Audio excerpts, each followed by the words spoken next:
What's up, gamers? It's Eric, and I'm super excited. Fatal Frontier 1869 just released, I think their biggest patch ever, and it's got some amazing changes in it, ones that the community have been asking for, and I am super excited to dive in and check them out. First, let's go over the patch notes, then we're going to dive into the game and check out some of the actual changes. So patch note wise, if you don't have this installer, this game is completely free. You can go to their website. The video description will have a link to download the game itself, completely free. You also get a complimentary mining pass, some claims, and some greenbacks to get you started if it's your first time playing.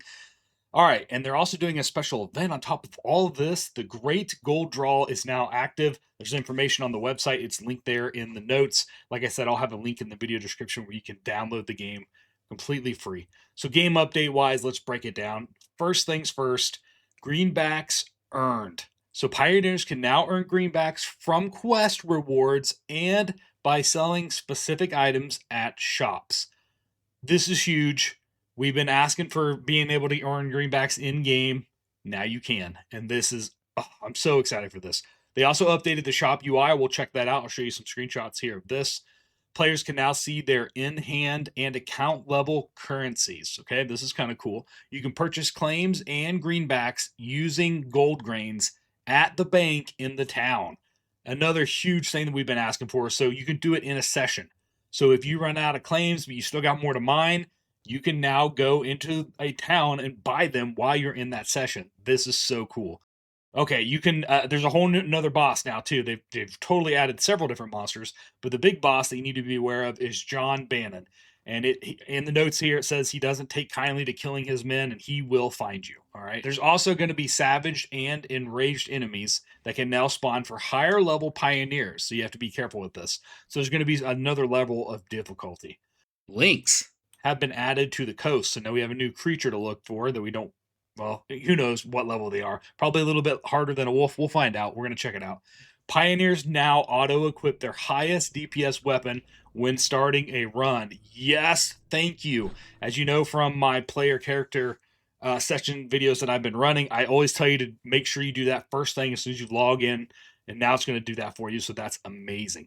First time pop-ups are now available in the open range, so you can re-enable them in the settings section of the lobby to have them repeat.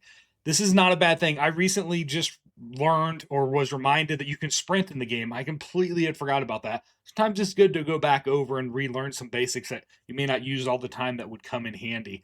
And, you know, the hot wheel for the weapons and for the gear and stuff like that, stuff that I forget to use in my head.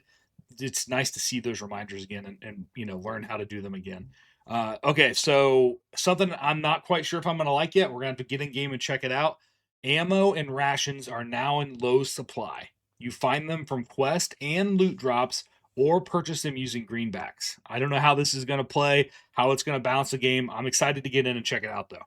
It now has window mode support, so you can use Alt and Enter and it will toggle from full screen to window mode. So that's a cool feature to have. A lot of games have this, and it helps with performance on a lot of PCs. New points of interest. Locate them to discover new quests and loot. This is another thing that I know the community's been asking for, having more randomness and more different quests and loot items to find. That's awesome. They changed how shacks and watchtowers work. They now increase pioneer dodge chance when you're in them.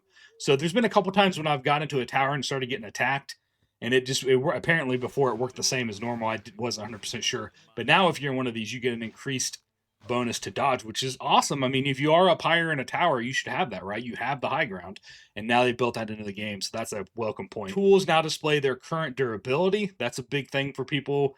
It's hard to sit there and look. Now you can see it, so that's awesome.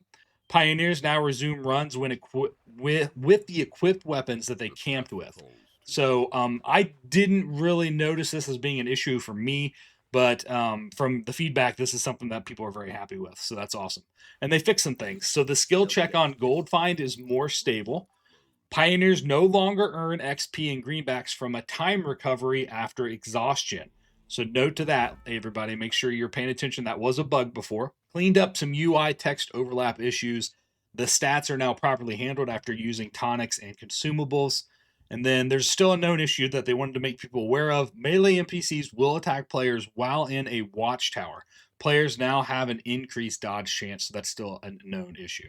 So there's the build. I'm super excited to dive in and check it. All right, so when you first drop in, there's a surprise for you that they didn't even mention in the announcement. But look, into the Archipelago. This is a completely new region. It says explore the Forgotten Islands, riches await those who return. Now, it does say coming soon. So it's not out yet. That's probably why they didn't put a bunch of stuff, but I didn't even know they're working on this. So that's amazing.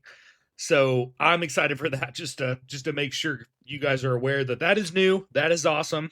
We're getting a whole nother place to go explore. All right, everybody, thanks for hanging out. Hopefully you enjoyed this patch notes update about Fatal Frontier 1869.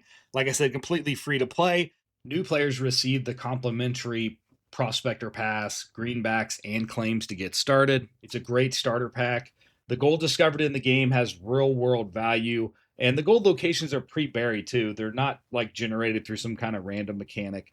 And one of my favorite parts is Fatal Frontier. It's not crypto, it's not Bitcoin mining, and it's not an NFT game. All right, everybody, thanks for hanging out and have yourself a great day.